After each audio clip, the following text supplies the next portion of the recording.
felt like 4 seasons. Familia, ¿cómo estamos? ¿Cómo estamos el día de hoy, Viernes Santo? Estamos estos días estudiando la vida de Jesús previo a su resurrección. El día de ayer, jueves, tocamos el tiempo de Jesús en Getsemaní. Jesús, antes de pasar esta gran prueba, decide pasar tiempo con su Padre y orar y abrir su corazón con Él. El pasaje que ayer estudiamos termina diciendo que Jesús es arrestado. Y efectivamente, Jesús es arrestado y el pasaje nos sigue contando que Jesús es tomado y llevado frente a las autoridades religiosas de la época. Es aquí donde el texto nos cuenta lo siguiente. Pero Jesús se quedó callado y no contestó nada. ¿Eres el Cristo, el Hijo del Bendito?, le preguntó de nuevo el sumo sacerdote. Sí, yo soy, dijo Jesús. Y ustedes verán al Hijo del Hombre sentado a la derecha del Todopoderoso, viniendo en las nubes del cielo. Este testimonio, que fue la verdad, para las autoridades religiosas fue suficiente para poder acusar y condenar de muerte a Jesús.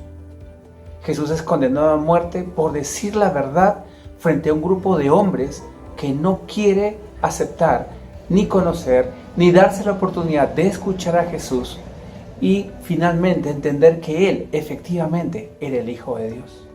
El pasaje de Marcos continúa contándonos ahora la negación de Pedro. La negación que había sido predicha previamente por Jesús y que ahora sucede frente a la pregunta: Tú andabas con Él. Pedro lo niega diciendo que no sabe de qué están hablando. Por segunda vez dice lo mismo y en la tercera que lo reconocen, él dice que empieza a echarse maldiciones y a jurar diciendo que él no había estado con Jesús. Algunos comentaristas dicen que una mejor traducción de esto sería que Pedro empezó a decir: maldito sea si estoy mintiendo, se los juro. Un duro momento para Pedro. El versículo 72 nos dice lo siguiente: al instante un gallo cantó por segunda vez.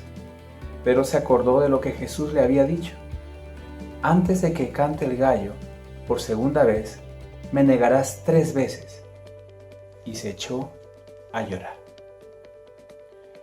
Este momento para Pedro debe haber sido el más difícil de toda su vida, porque no solamente es una predicción que se hizo realidad, es Pedro reconociendo que a pesar de todo lo que él había visto, había negado a Jesús.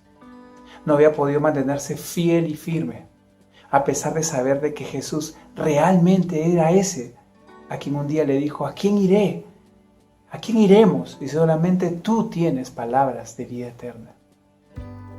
¿Se imaginan el corazón de Pedro totalmente derribado por haberle fallado a su Señor? Todo lo que rodea este tiempo de padecimiento de Jesús son escenas muy tristes. Ahora Jesús es llevado ante Pilato y esto sucede porque los judíos no tenían permiso, las autoridades religiosas no podían asesinar a alguien, ejecutar a alguien. Necesitaban la autorización de la máxima autoridad romana de la zona y es por eso que llevan a Jesús ante Pilato. Aquí es donde Pilato le pregunta a Jesús: ¿en verdad eres rey de los judíos? Y Jesús responde: tú lo has dicho. Era la época donde se podía intercambiar a un preso por un acusado. Y Pilato, que sabe que las autoridades religiosas tienen ahí a Jesús por envidia, pregunta a los jefes y a la multitud, pregunta: ¿a quién quieren que suelte? ¿Al rey de los judíos? Pero dice la Biblia que los fariseos instaron a la multitud a gritar: ¡a Barrabás! ¡Suelta a Barrabás! Barrabás había sido capturado en una revuelta, en una rebelión contra Roma, donde había habido un asesinato. Para los fariseos, sacar a Barrabás, un rebelde contra Roma, les era útil. Y acusar y matar a Jesús, alguien que por sus mensajes, palabras y milagros les estaba quitando gente, era una solución. Por eso instan a la multitud a querer soltar a Barrabás y acusar de muerte a Jesús. Pilato finalmente accede para no tener problemas con los judíos y les entrega a Jesús. Pero antes de entregarlo, primero lo lleva a azotar. Luego de esto se los entrega para la crucifixión. La crucifixión en esa época era un martirio de alto nivel, era para las personas, para los peores enemigos de Roma. Solo podían ser crucificados, por ejemplo, esclavos, gente rebelde contra Roma. Alguien que tenía algún tipo de título no podía ser crucificado. Esta era la peor de las torturas, el peor de los martirios contra un enemigo romano. Las autoridades religiosas de la época querían asegurarse de que Jesús muera por crucifixión. No era solamente asesinarlo, era que muera por crucifixión, porque ellos querían dejar claro de que Jesús no tenía ningún título y que por lo tanto ese nombre de el Rey de los Judíos era total mentira.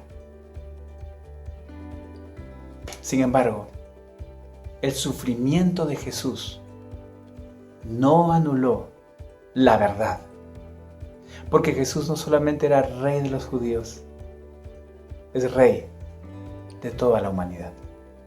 Pasemos ahora al pasaje que quisiera en el que ahondemos un poquito más. Una vez más recuerda, el sufrimiento no anula la realidad, no anula la verdad. Jesús está padeciendo, siendo acusado y condenado a muerte de una manera injusta por decir la verdad frente a un grupo de personas que en ese momento eran las autoridades religiosas, pero que no habían querido escuchar ni ver que Jesús realmente era el Hijo de Dios con nosotros. El pasaje siguiente dice así en Marcos 15 del 17 al 20. Le pusieron un manto de color púrpura, luego trenzaron una corona de espinas y se la colocaron. Salve, Rey de los Judíos, lo aclamaban. Lo golpeaban en la cabeza con una caña y le escupían. Doblando la rodilla, le rendían homenaje. Después de burlarse de él, le quitaron el manto y le pusieron su propia ropa. Por fin, lo sacaron para la crucifixión, para crucificarlo. El sufrimiento no anula la verdad. Le pusieron un manto de color púrpura, dice. Todo esto que va a suceder es una burla de los soldados, de quienes estaban a cargo de la ejecución. Se están burlando del Rey de los Judíos. Le colocan un manto de color púrpura que solamente se colocaba a gente de alta autoridad. Gente como, por ejemplo, sacerdotes, cónsules, reyes, emperadores. Solamente ellos podían tener un manto así de autoridad.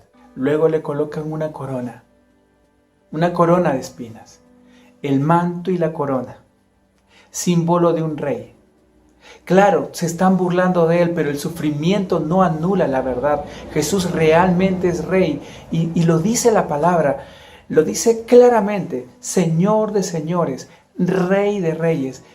A pesar de que se están burlando, a pesar de que Jesús está sufriendo, no se niega en nada. En el fondo del corazón de Dios y en el corazón de este hijo sufriente, el hecho de que Él realmente es rey. Salve, Rey de los Judíos, le gritaban. Así lo aclamaban. Pero la Biblia nos dice, Santo, santo, santo es el Dios Todopoderoso, el que era, el que es y el que ha de venir.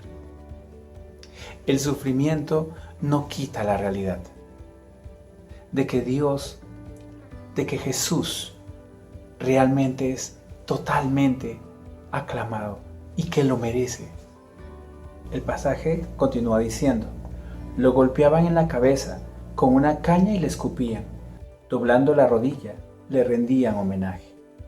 Y una vez más, aunque lo están haciendo de burla, aunque Jesús está sufriendo, esto no anula la verdad, no anula la realidad. Porque la palabra de Dios dice que ante Jesús, que ante Dios, toda rodilla se doblará y confesará que Él es Dios. La historia continúa. Continúa siendo muy triste, muy dura, muy difícil para el corazón de Jesús. Piensa, imagínate a Jesús,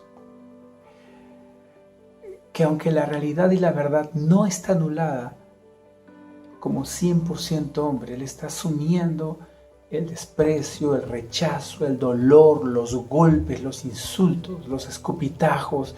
Él está recibiendo el odio de la gente a la que Él vino a salvar. El pasaje continúa diciendo, después de burlarse de Él, le quitaron el manto y le pusieron su propia ropa. Por fin lo sacaron para crucificarlo. Ellos están llevándolo en sus mentes y corazón a ser castigado por sus culpas. Lo que no saben, lo que no entienden, lo que ellos no alcanzan a comprender desde su corazón, es que no lo están llevando a un castigo. Están llevando a Jesús a su real coronación. Están llevando a Jesús a su máximo momento, al momento más grande de expresión de su amor por nosotros. Están llevando a Jesús a su momento triunfante. Están llevando a Jesús a la cruz, a tomar el lugar tuyo y mío. Están llevándolo a convertirse en ese cordero que iba a tomar nuestro lugar, pero que posteriormente resucitaría en total victoria. El sufrimiento no anula la verdad, no anula la realidad. Y la verdad es que hoy nos encontramos en una época de incertidumbre, de preocupación, de no saber qué es lo que va a pasar. Pero recuerda, el modelo de Jesús en este fragmento de Marcos es que el sufrimiento no anula la verdad. Y la verdad es que tú y yo, a pesar de la circunstancia que vivimos, somos hijos de Dios. Y Jesús pagó ese precio para que tú y yo seamos sus hijos. Y estemos en esa comunión plena con Jesús, plena con el Padre. Y gocemos de su protección y salvación. Esa que no solamente es aquí en la tierra, sino que será por la eternidad. El sufrimiento no anula la verdad, no anula la realidad. ¿Cuál es la realidad? ¿Cuál es la verdad que tú y yo estamos viviendo hoy? Somos salvados por Jesús. Quédate con eso en el corazón. Quédate con eso el día de hoy. Piensa y reflexiona. A pesar de todo, a pesar del sufrimiento, hay una realidad que no se anula. Tú y yo somos salvados cuando colocamos a Jesús como nuestro Señor y Salvador.